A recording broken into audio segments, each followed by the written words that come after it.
My granddaughter Lily's whisper hit me like a lightning bolt, shattering the fragile illusion of family devotion I'd clung to for years. Grandpa, tonight, my parents are going to steal your entire fortune, she hissed, her 8-year-old voice trembling with a secret no child should bear. The words burned through the festive hum of her birthday party, where balloons bobbed like false promises and laughter rang hollow.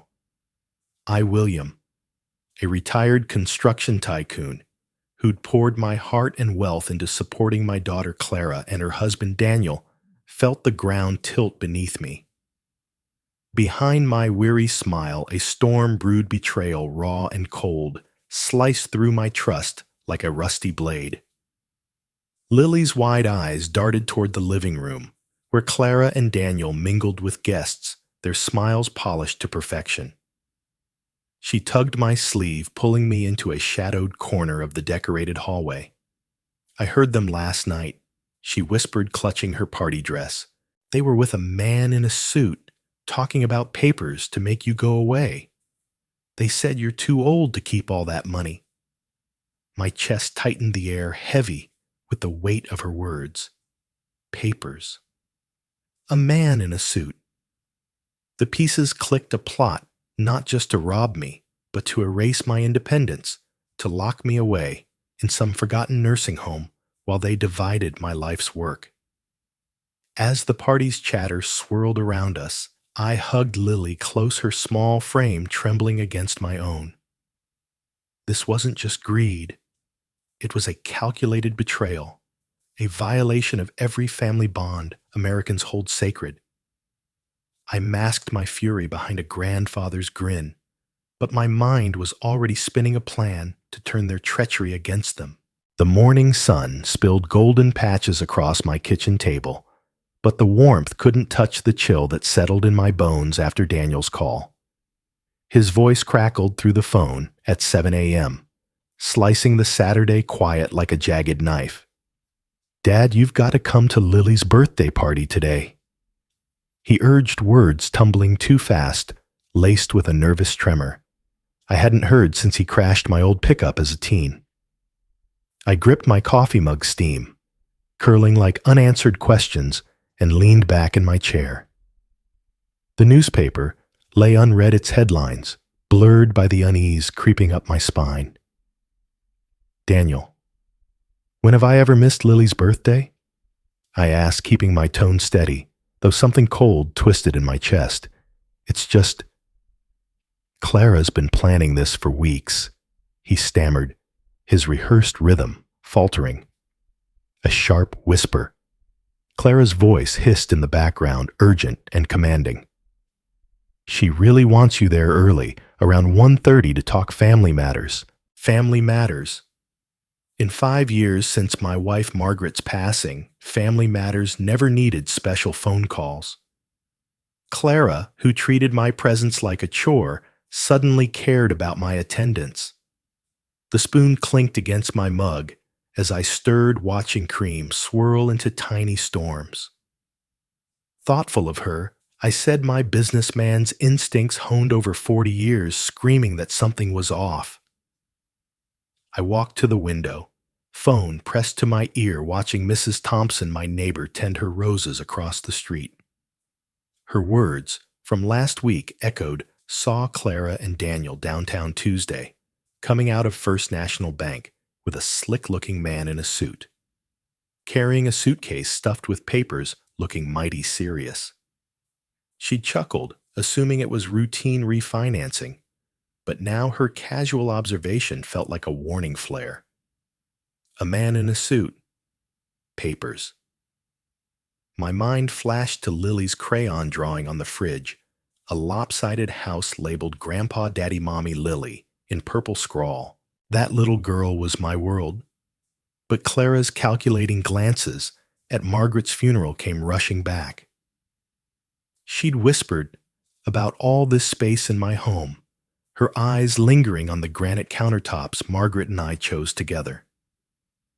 Then a sharper memory cut through. 2 years ago, Clara had lost Margaret's diamond heirloom ring, blaming the housekeeper I'd trusted for a decade. I'd replaced the ring, chalking it up to grief. But now the theft glowed with new meaning, a test run for something bigger. Daniel's voice pulled me back. Dad, just keep an open mind about what we discuss. Okay. It's about making sure everyone's taken care of. The line went dead. His words, everyone's taken care of, hanging like a guillotine. In my experience, when people talked about taking care of family, they usually meant taking care of themselves first. As I poured fresh coffee, Lily's drawing caught my eye again, her innocent lines anchoring my resolve.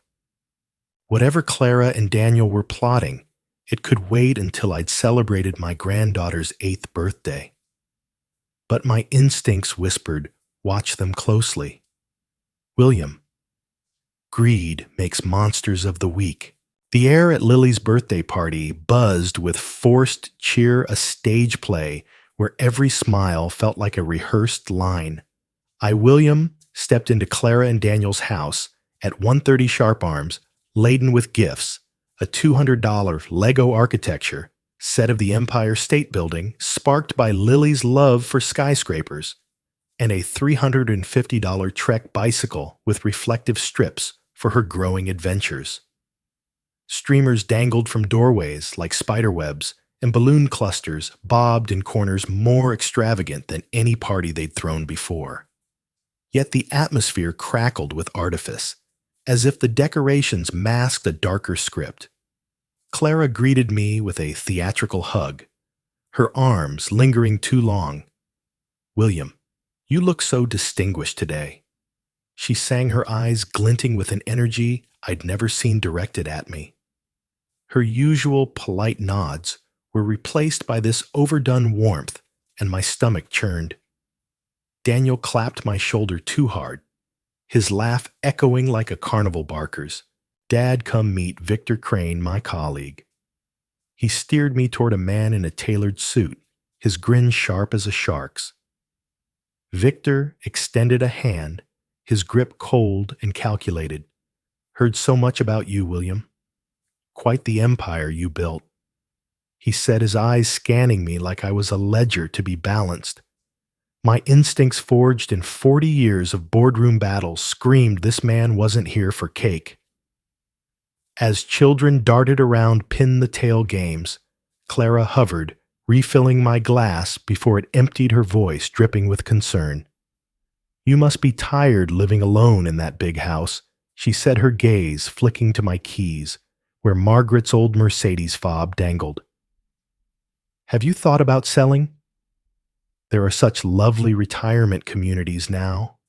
Her words, cloaked in care, felt like a sales pitch for my own exile.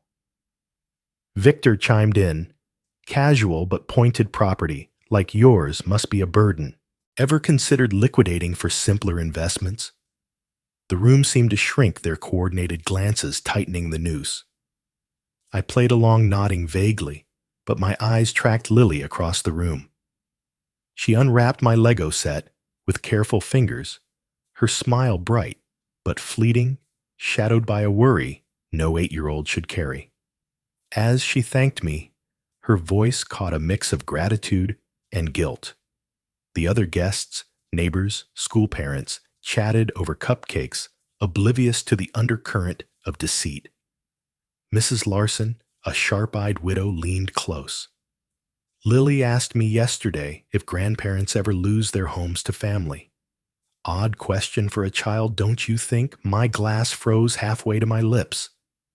The question wasn't odd. It was a cry for help. As the party hummed, Lily tugged my sleeve, pulling me toward a hallway lined with family photos, snapshots of happier times, now stained by suspicion. Grandpa, she whispered, glancing back to ensure we were alone. Mommy and Daddy want to send you to a bad place, not a nice one. I heard them with that man in the suit. They said, after tonight, you won't have a home anymore. Her words landed like a sledgehammer, each syllable a betrayal deeper than money. Not just theft, they planned to strip my freedom to dump me in some underfunded nursing home where neglect was a daily ritual. In America, where family is sacred and elders revered, their plan wasn't just greed. It was a moral abomination, a violation of every value we hold dear. I knelt to her level, her small face mirroring Margaret's resolve. "You're so brave, sweetheart," I whispered, my voice steady, despite the rage boiling inside. "We'll fix this together." As we rejoined the party, Clara's eyes followed us, her smile tight, while Victor's gaze lingered like a vulture sizing up its prey. I smiled back, my businessman's mask firmly in place, but my mind was already plotting. They thought they'd cornered a tired old man. They had no idea they'd awakened a lion. The party's artificial glow clung to me like damp fog as I slipped out of Clara and Daniel's house, citing a throbbing headache that wasn't entirely a lie. Their faces flickered with alarm. Clara's smile cracking Daniel's hand, hovering as if to physically stop me. "William, we really need to talk tonight." Clara pressed her voice sharp with urgency, but I waved them off, my weary grandfather act perfected. "Tomorrow," I murmured, hugging Lily one last time, her worried eyes burning into mine. Driving away their silhouettes in the doorway radiated frustrated tension, their carefully choreographed plan teetering on collapse. The betrayal Lily revealed wasn't just theft. It was a calculated assault on my freedom, a scheme to lock me away in some decrepit facility while they plundered my life's work. My hands gripped the wheel knuckles white as I sped toward home, the weight of their treachery sinking deeper. Inside my study, the silence was heavy, pregnant with purpose. I spun the combination lock on the wall, safe behind Margaret's portrait. Her birthday, 12/04/62. A bitter irony guiding my fingers. The safe's contents told a story I'd been too trusting to read bank statements detailing $95,000 in payments to Clara and Daniel over 4 years, mortgage bailouts, car repairs, Lily's private school tuition. Each request had seemed reasonable, cloaked in their shame-faced gratitude, but now the pattern screamed manipulation. Then buried among the deeds and investment portfolios, I found a forged document slipped into my safe, claiming I'd signed over power of attorney to Clara last year. The signature was a clumsy imitation, but its intent was clear, a legal weapon to declare me incompetent. My blood ran cold, the betrayal cutting like a shard of glass. I grabbed my phone and dialed Arthur Reed, my old friend and vice president at First National Bank. His voice was warm but cautious. "William, it's late. Everything okay?" I steadied my breath.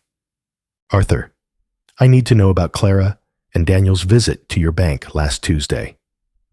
A pause, then his tone shifted.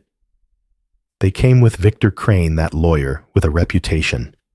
Asked about conservatorship processes, mental competency, evaluations, expedited court approvals. Very thorough, almost too prepared." My coffee mug sat untouched, steam long gone. "Anything else?" I pressed. Arthur hesitated. "Crane's been flagged before, helped a family siphon off an elderly aunt's estate 2 years ago. Barely dodged an ethics probe." The name Victor Crane now loomed like a vulture, his colleague act at the party a grotesque lie. The final blow came when I checked my email, a habit I'd neglected since Margaret's death. Buried in a spam folder was a forwarded chain between Daniel and Crane, accidentally CC'd to an old account I rarely used. "The old man won't suspect a thing," Crane wrote. "We sell the house to my contact at Pinnacle Realty, shady outfit, but they pay fast. After he's in the nursing home, we split the profits. The kids' school fund can cover our tracks." Clara's reply was chilling. Lily's too young to understand. "Just make it legal." My vision blurred with rage. Not only did they plan to rob me and institutionalize me in some underfunded hellhole, they intended to sell my home, Margaret's home, Lily's safe haven, to a corrupt real estate firm, leaving my granddaughter vulnerable. In America, where family loyalty and elder respect are cornerstones, this wasn't just greed.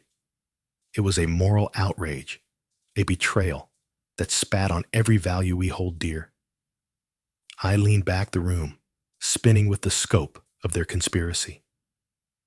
They'd exploited Lily's trust, forcing her to carry their secret, and weaponized my love for her to fund their scheme. The forged document, Crane's shady history, the email plotting to dismantle my life. It was a house of cards, built on deceit. But 40 years in construction taught me to check foundations before building anything lasting. I opened my contact list, fingers steady now, and found Sarah Blake, a private investigator I'd hired years ago for a business dispute. Sarah, I need everything you can dig up on Victor Crane. I said, my voice hard as steel, and I need it by morning. As I hung up, Margaret's portrait seemed to watch me, her last words echoing, "Protect Lily William, but watch Clara closely." Weak hearts break under greedy whispers. They thought they'd trapped a tired old man. They'd soon learn they'd underestimated a lion. The silence in my study was a battlefield, each document on my desk a weapon in the war I was about to wage. The forged power of attorney, the damning email between Daniel and Victor Crane, the bank statements tracing $1,000 of my generosity twisted into their greed. These were the threads of a tapestry woven with betrayal. I, William, a man who'd built a construction empire from a single truck, now channeled 40 years of cunning into a plan to dismantle their scheme. My heart pounded not with fear, but with the cold clarity of justice. Clara and Daniel hadn't just plotted to steal my fortune. They'd schemed to strip my freedom and sell my home to a corrupt real estate firm, leaving Lily, my 8-year-old granddaughter, exposed to their reckless ambition. This wasn't just personal. It was a moral violation that would sicken any American who cherished family and honor. I opened my laptop, the screen's glow casting shadows across Margaret's portrait, her eyes seeming to urge me forward. First, I called Sarah Blake, the private investigator whose sharp instincts had saved my business from a shady contractor years ago. "Sarah, I need everything on Victor Crane." I said, my voice steady as granite.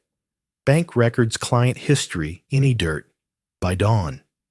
She didn't hesitate. Crane's name's been whispered in dark corners before. "I'll have a dossier by 6 a.m.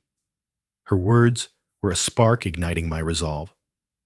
Next, I dialed Evelyn Carter, a notary public who'd sealed my contracts for decades, her integrity as unyielding as my own. "Evelyn, can you come by tomorrow at 9:45? I need you to witness some sensitive documents." She agreed, sensing the weight in my tone. Finally, I called Arthur Reed at First National Bank. "Arthur, I need you at my house 10 a.m., sharp, to review my portfolio. Bring your expertise on conservatorships." His chuckle was warm but curious. "Sounds serious, William. I'll be there." Then a chilling discovery stopped me cold. Checking my bank records, I found a hidden account in Lily's name, opened by Clara, siphoning off $20,000 of my tuition payments meant for Lily's school. The audacity burned like acid, using my granddaughter's future as a piggy bank for their greed. Sarah's email arrived at 5:30 a.m., a digital bombshell. Victor Crane wasn't just a shady lawyer. He was a predator linked to a network of attorneys who'd fleeced 3 elderly clients in the past 5 years. One case stood out: an 80-year-old widow coerced into a mental health facility with falsified records.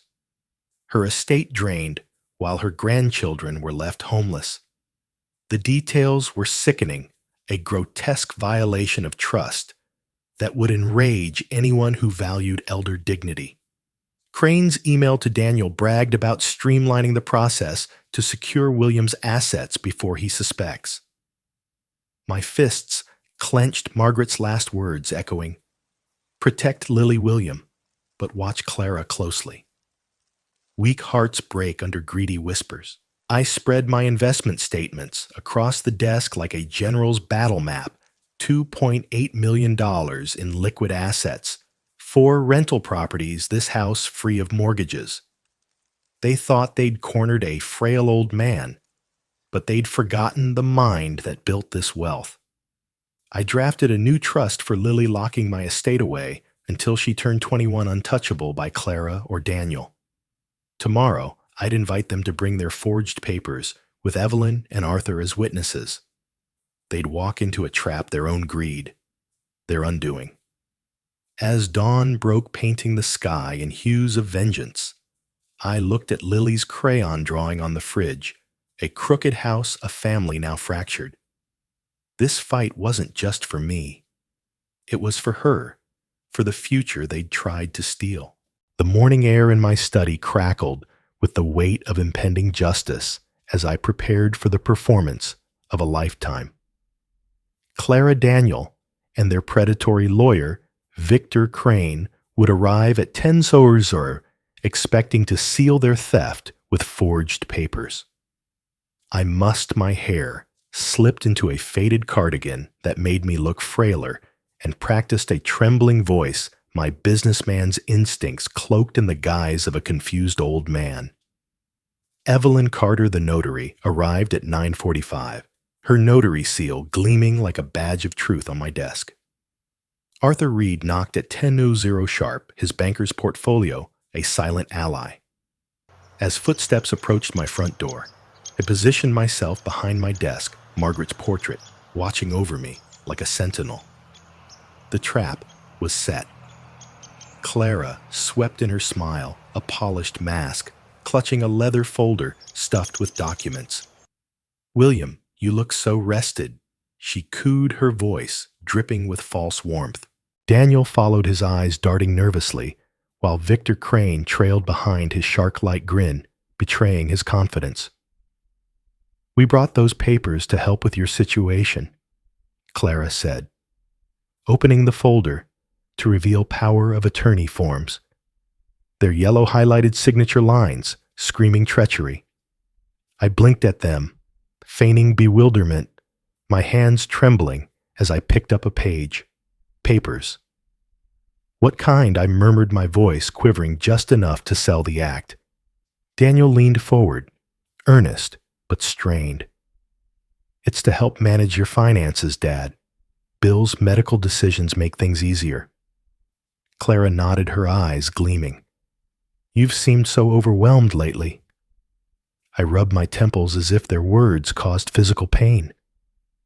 "It's all so complicated," I sighed, watching their coordinated glances, their belief that I was ripe for manipulation. Victor chimed in, his tone slick as oil. "These forms are standard, William. Just a backup system for your comfort." I nodded slowly, then set the papers down, my voice faltering. My head's pounding. "Maybe tomorrow." Clara's patience cracked, her smile tightening. "William, it's best to sign now while we're all here." Daniel shifted, uncomfortable but complicit. Their desperation was palpable, their timeline crumbling. Then I dropped the mask. "Enough," I said, my voice cutting through the room like a blade, sharp and steady as the man who'd built a $2.8 million empire. "I know everything, Clara. The forged power of attorney in my safe. Your bank visit with Crane last Tuesday.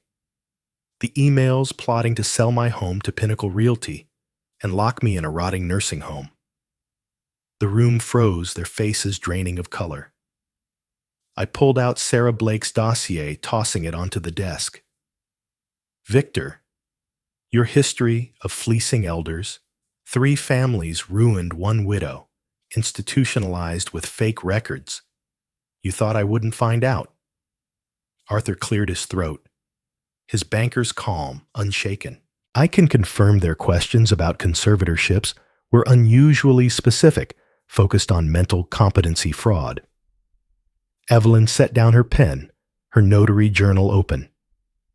This is coercion. I won't notarize under these circumstances, Clara stammered. William, you're confused. We were planning for our finances. I pressed a button on my phone, and their voices filled the room. A recording from the party captured when Lily pulled me aside, their whispers about fixing the old man's problem clear as day. You used my granddaughter to hide your greed. I said, my voice hard as steel. You opened a secret account in her name, siphoned $20,000 meant for her school. You planned to leave her homeless while you cashed out my life. Daniel buried his face in his hands, but Clara's eyes flashed defiance. Victor stood his grin, gone replaced by a snarl. You can't prove intent, he spat. Oh, I can, I said, sliding my new trust documents across the desk. My estate, $2. $8 million for properties goes to Lily's education trust, untouchable until she's 21. You get nothing unless you prove yourselves worthy parents in 5 years. The room crackled with justice, their scheme collapsing under the weight of their own greed. Evelyn nodded grimly. This trust is airtight, William. I'll notarize it now. As Clara's composure shattered, I felt Margaret's presence, her voice whispering, protect Lily. They'd walked into my trap and the lion had roared. The silence in my study was deafening as Clara and Daniel sat broken across from me. Victor Crane had stormed out, his threats hollow against the weight of Sarah Blake's dossier, now in the hands of the State Bar Association for investigation. Their scheme to rob me, institutionalize me, and sell my home to a corrupt real estate firm lay in ruins, exposed by their own greed. I stood feeling every year of my age, but also the fire of 40 years building an empire. Your mortgage payments stop today. I told them, my voice steady as granite. No more car loans, no more handouts. Your adults figure it out. Clara's eyes flashed with desperation, but Daniel's shoulders slumped, his whispered, I'm sorry, barely audible. Words were cheap. Their actions had spoken louder. Hours later, Lily knocked on my door, her school backpack slung over one shoulder, her eyes wide with 8-year-old wisdom. Grandpa, are Mommy and Daddy in trouble? She asked, settling beside me on the couch. I knelt to her level, just as I had at her party. They made bad choices, sweetheart, but I've made sure your future is safe. Her face brightened. Even for veterinary school, I smiled, pulling my laptop closer. Especially veterinary school. A trust for you, college grad school, or any dream you chase locked away until you're 21. I didn't tell her about the $500,000 I donated to a local charity fighting elder financial abuse, a final twist to ensure justice reached beyond our family. Her hug, tight and fierce, carried Margaret's love across 3 generations, unbroken by betrayal. As we flipped through veterinary school brochures, Margaret's roses bloomed outside their petals, defiant against the spring chill. Lily's future was secure, and so was mine, not in wealth, but in purpose. If you love this story, like this video, subscribe, and share your thoughts below. Click the box on the left for more. Thank you for watching.